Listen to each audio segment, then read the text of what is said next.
You did it. You actually did it. You survived the party, the birthday dinner, the friend group hangout you said yes to 3 weeks ago when future you seemed way more functional than current you.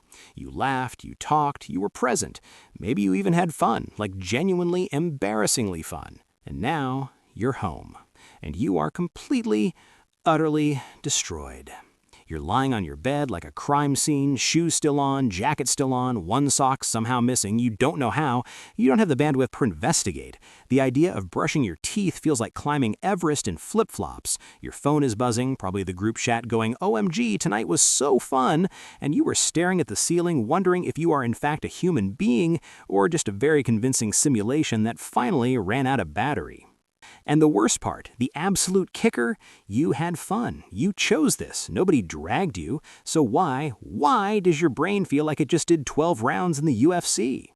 If this is you, stay right here, because what's happening inside your head is actually fascinating. And no, you are not broken. You are not antisocial. You are not dramatic. You are a beautifully complicated neurological system that just hit its processing limit. And I'm about to explain exactly why.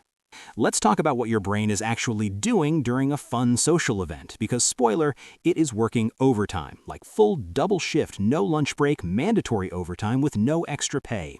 Your prefrontal cortex, the CEO of your brain, the one managing your decisions, your words, your facial expressions, is basically running 40 tabs at once.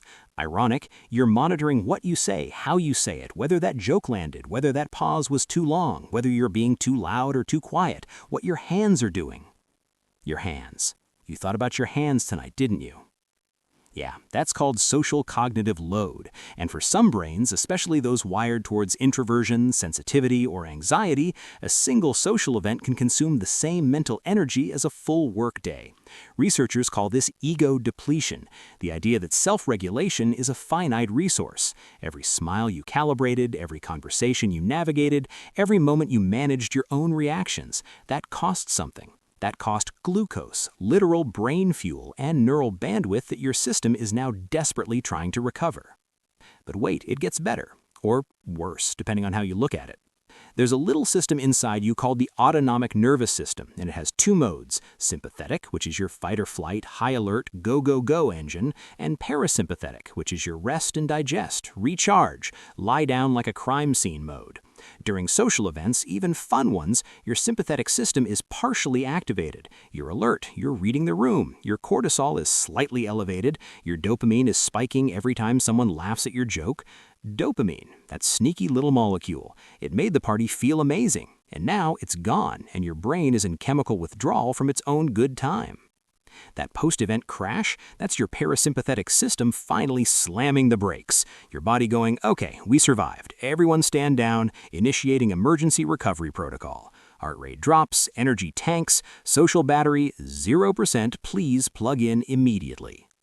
And if you're someone who identifies as an introvert or even a highly sensitive person, which is an actual neurological trait studied by Dr. Elaine Aron, affecting roughly 15 to 20% of the population, your nervous system processes everything more deeply. More stimulation in means more recovery time needed. It's not weakness, it's literally how your neural architecture is built. You didn't design this. You didn't choose this. Evolution just handed you a Ferrari brain with a very small gas tank and said, good luck at brunch. So what do you do with this information? First, warm tone. Stop apologizing for it. Seriously, stop texting, "Sorry, I'm so tired, lol," like needing recovery time is a personality defect. It is not. It is physiological maintenance. You wouldn't apologize to your phone for needing to charge. Stop apologizing to people for being human. Second, protect your recharge. This isn't laziness, this is nervous system regulation, which is one of the most legitimate forms of self-care that exists.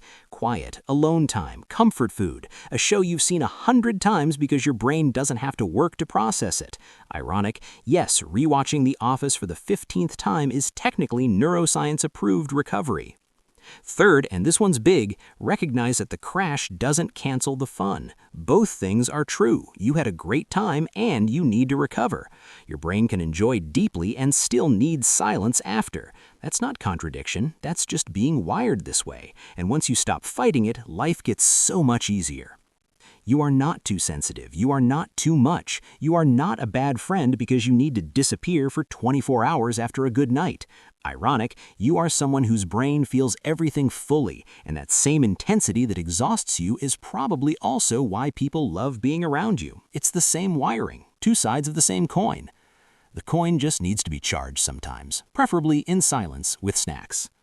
If this video just described your entire life in a way that made you feel weirdly seen and also slightly called out, ironic, you're welcome, hit subscribe because we do this every week. We take the weird, anxious, overstimulated parts of being human and we explain the actual science behind them. No judgment, a lot of sarcasm, and always, always the reminder that your brain is doing its best.